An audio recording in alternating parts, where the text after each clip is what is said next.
Over the past 75 years, more than 10,000 chemicals have entered our food supply, but the EU allows just 300 additives. At Thrive Market, we prioritize quality, banning over 1,000 ingredients found in conventional grocery stores. Our Healthy Swap scanner helps you find better versions of your pantry essentials without the junk, dyes, or fillers, and everything is delivered right to your doorstep. So shop at a grocery store that actually cares about your health at thrivemarket.com/get-started for 30% off your first order and a free $60 gift. From Hollywood, it's time now for... Johnny Dollar. Dan Mapes, New York Police Department, Mr. Dollar. Oh, hi. I just went over your statement to the officers who went to the scene of the shooting. Pretty rough business. Yeah. How's the girl? She hasn't regained consciousness. We've got to get on with this, Dollar. There's some questions I want to ask you. Sure. Glad to do what I can. Where can I meet you? What's the matter with right here at headquarters? Okay. Say in about an hour? Make it a half an hour. I said I want to get on with the case. Room 212, Sergeant Daniel Mapes. Okay, Sergeant. I'll be there.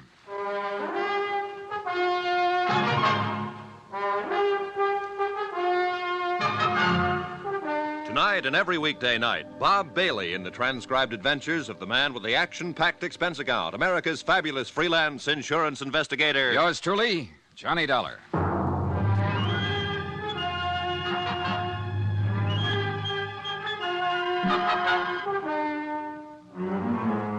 Expense account submitted by Special Investigator Johnny Dollar to Four State Insurance Company, Wilmington, Delaware. The following is an accounting of expenditures during my investigation of the Todd matter, a burglary that occurred 6 months ago, but the murder try occurred only a few hours ago. Expense account item 6, $16.40, one telegram. From me to Chief Investigator Don Freed, Four State Insurance. I explained events up to date and requested that Freed contact their New York office and employ counsel for me in the event the New York police chose to hold me as a material witness in the shooting of Gloria Tierney. We aren't going to hold you. Why should we? I don't know. Why should you? Sit down. Take it easy. Okay, thanks. So, you're a freelance insurance investigator. Yeah, that's right. Working for Four State out of Wilmington, huh? That's right. Okay. Suppose you give it to me. Well, you got it right in front of you there in that report. I told it to the investigating officers right after the shooting last night. Now you tell it to me. All right. I made an appointment to meet this girl. She called me about 12 o'clock midnight, and I went on over to her apartment. She wasn't around when I got there, so I waited and talked to her landlady. A few minutes later, I saw her coming across the street. I went over to meet her because she looked like she'd been hurt or something. I walked her back across the street. Somebody pulled up in a car just as we got to the curbing. Says here, Black Caddy, 1955 Coupe de Ville. Yeah, I didn't pay too much attention. What was the license number? Couldn't tell. It was blacked out. Okay, go on. There was a man in it. I didn't see his face. Didn't even notice him, really. He just started shooting. The girl was hit 3 times. I was trying to help her, and he got away. Well, what else? That's it. Okay. Tell me why you were in here yesterday afternoon checking to see if this Gloria Tierney had a record. I was about to contact her. I wanted to know if she'd ever been in trouble. Now tell me what you're working on. The Todd case. Todd? Yeah, a burglary out in Long Island about 6-7 months ago. I had reason to believe the girl might be able to help me on it. Because of what? Because of her mink coat. Well, I'm glad you answered that way, Dollar. The coat's in the lab now. They're looking it over. We found it listed in our stolen property files. So far, your story's okay, but believe me, it isn't over yet. Huh? Tell me more. We know about the coat. We want to know about the girl who was wearing it. Sorry, I can't help you. We didn't have her prints on file here, but we sent them off to Washington. She's still unconscious. She's in pretty bad shape. She can't talk. You can. What's her angle? I don't know. You don't know who shot her. You didn't get the license number. You just stood there and let it happen. All you were interested in was your mink coat. Look, Is that what you're trying to tell me? I might be through trying to tell you anything, pal. Don't get smarty pants with me, Dollar. I got myself a shooting to straighten out. I'll straighten it out any way I can. What else did she have from the Todd business? You tell me. Nothing. A small diamond ring on her little finger. It's not on the stolen property list. Tell me, Dollar, did your insurance company pay off this claim? Yes, the whole thing. About $75,000. $75,000? That's right. Well, at least you got the coat back. Even if it has got 3 bullet holes in it. Maybe we'll get a line on the whole job. If she regains consciousness. Meanwhile, you can sit here and tell me about your tip. What? Who put you on to Gloria Tierney? No, I'm afraid I can't tell you that. Why not? Because I promised not to disclose any names. Oh, I can tell you this much, though. The man who told me about Gloria Tierney couldn't possibly have had anything to do with the Todd case. He was in prison when it happened. Let's have his name so I can check it. He's in Indiana now. He's got a name in Indiana. What is it? Sorry. You going to sit there and tell me he gave you a name to start with and that's all you bought? Yep. Suppose I told you I don't believe anything. And then I think I'll hold you for a while until you forget about whatever deal you made with an ex-con. Well, suppose I told you that a lawyer for my insurance company is on his way down here right now just to see that I get treated right. What's funny? You insurance guys. You know what? You give me a pain. Right here. We went on like that a little while. Then I accompanied Sergeant Mapes to Gloria Tierney's apartment. A full crew of technicians were there, giving the premises a complete check. Mapes dispatched 2 sets of detectives to cover the neighborhood for possible witnesses to the shooting. Another pair began to cover the apartment house itself. I went with Mapes to talk to the manager, Mrs. Stromberg. She looked white and shaken. You remember, Mr. Dollar? Yes. Hello, Mr. Dollar. How's poor Gloria? Not very good, Mrs. Stromberg. She's still unconscious. And we're still pretty much in the dark about all this, Mrs. Stromberg. Where is she? What hospital? I'd like to go see her. Maybe there's something I can do. Best thing you can do is try to help us find out who shot her. She's at the police emergency hospital right now, Mrs. Stromberg. I'll have them phone you when she can see people. Well, thank you. Oh, what an awful thing. Well, what's it all about? Why would anyone want to shoot Gloria? We hope we can ask her that question. Right now, we're going to try to find out all we can, and maybe you can help us. Well, I hope so. What can I tell you? Where she worked, how she lived, what people she knew. Oh, dear. Yesterday, you told me you'd known her for a year. Yes, ever since she moved in. All right. Was she a nice girl? Of course she was a nice girl. Quiet, minded her own business. Where's she work at? Well, I don't know. I mean, Gloria doesn't work as far as I know. Who pays her rent? She always gave me a check. Who gave her a check? Well, I really don't know. Don't you know anything? What's the matter with you? Well, I'm trying. Mapes, why don't you go sit down? All right, I'll sit down here. Mrs. Stromberg, what can you tell us about her? Do you know where we can contact her family? Think about it.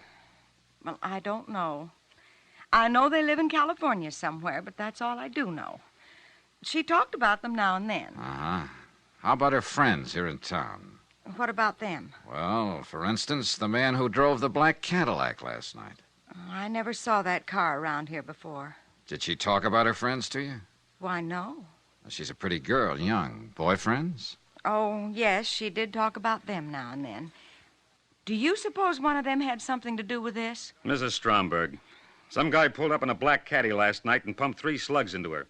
She acted funny before that, according to you. Run out when she was supposed to meet Dollar here.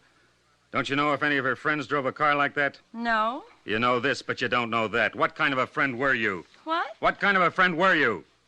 That girl's lying in a hospital right now. She's got a slug here, another one here, and here. They've operated twice. You weep and holler and stand around wringing your hands about her, but you won't open your mouth about helping us find who did it. Now, let's start with that car again. You've got the front apartment here. You can see the street from those 2 windows. Have you ever seen that black caddy here before? Yes. Well, why didn't you say so in the first place? Whose is it? I don't know. I don't know his full name. Well, what do you know about him? His name is Bill something. Bill something. Yes? That's a big help. What does he look like? Where does he work? What does he do? I don't know. I really don't know. She never introduced me to him, but she talked about him. She'd say, Bill's coming by tonight, or Bill did this, or Bill did that, but she never mentioned his last name. But he drove the caddy. Yes. Now, what does he look like? I told you, she never introduced me. I heard that part. But I know if someone young and fresh and pretty like Gloria Tierney lived across the hall from my wife would be at the window every time she heard the bell ring or heard a car drive up out front. She'd want to see who was buying her the candy and flowers, who was knocking on the door. Isn't that so, Mrs. Stromberg? Yes. No. Yes. Well, what do you mean? Now, look. For the 3rd time, what does this guy Bill look like? Well, he's tall and very dark. Tall? What does that mean? Tall like me? Tall like Dollar? Tall like what? Like Mr. Dollar. How old? How'd he dress? What kind of build? Easy, Mapes. Why don't you go through that offering me to sit down part now? All right. I was wrong about you, Mapes. I admit it. Well, maybe I was kind of wrong about you, Dollar. Hardly anybody ever admits anything these days. Okay.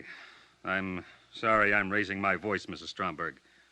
But tell us about the man. All you can remember about Bill. Heavy? Light? A husky fella, and he dressed very nicely, too. What color was his hair? Dark, I think. He always wore a hat. How about his eyes? I don't know. Uh-huh. About how old would you say? Oh, 30, maybe 35. I'm not very good at ages. How often did he come here to see her? Oh, once or twice a week. Gloria's been going with him? Yes. Did she ever mention where he works or what he does? No, she never mentioned that. Do you have any idea how long she's known him? How long she's been going with him? Well, I have no idea. I just know he's been coming to see her ever since she moved in here. This, Bill. Would you say he had money, Mrs. Stromberg? Yes, I'd say so. He drove that big, expensive car and always dressed so nice. And, of course, he gave Gloria that coat. The mink coat? Yes. Oh. Do you know if he ever gave her any jewelry? I don't know. I don't think so. Gloria'd usually run across the hall and show me when he gave her something. Mostly they were small gifts, candy, and things like that, but I don't remember if he ever gave her any jewelry. Did he ever bring any friends here? I don't know. All right. Was Gloria going to marry him? Oh, she never talked about it. You sure about that? Yes, she never said, and I never asked. Why? Why not? Well, I don't know. I never asked her. I wanted to, but I never asked her. You think right away I've been a busybody watching that girl and so on. Well, yes, I watched her from time to time, and I was her friend here. But there are some things we just didn't talk about. There sure were. Well, as you ask me questions, I realize how much we didn't talk about. I can't tell you where she came from or where her family is or who Bill is or what she planned for the future. I just know she was a nice, decent, honest sort of a girl. Yes, we got that impression, Mrs. Stromberg. Anything you want to ask, Dollar? No. My apologies again for raising my voice. Thank you for the information, Mrs. Stromberg. Come on, Dollar. Okay. Goodbye. Goodbye. Goodbye. Well, you got it out of her. Yeah, but I don't trust her. Took too much work. Are you really as tough as you look? Sure. You're a good cop, Mapes. Thanks. I like to have somebody mention that every 5 years. Well, better get out this guy's description. Yeah. There's a hall phone right there. Uh-huh.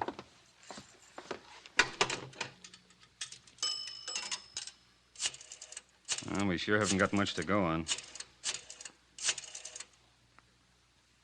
Communications, please.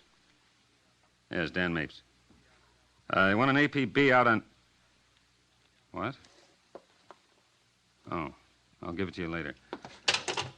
Johnny, the hospital phoned in 2 minutes ago. Gloria. Yes. They think she's dying.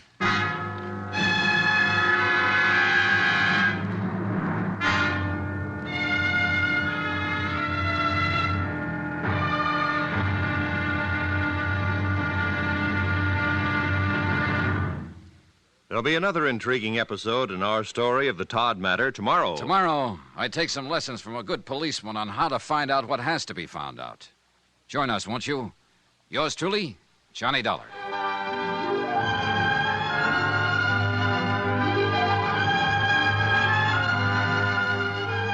Yours truly, Johnny Dollar, starring Bob Bailey, is transcribed in Hollywood. Written by John Dawson, it is produced and directed by Jack Johnstone. Be sure and join us tomorrow night, same time and station, for the next exciting episode of Yours truly, Johnny Dollar. Roy Rowan speaking.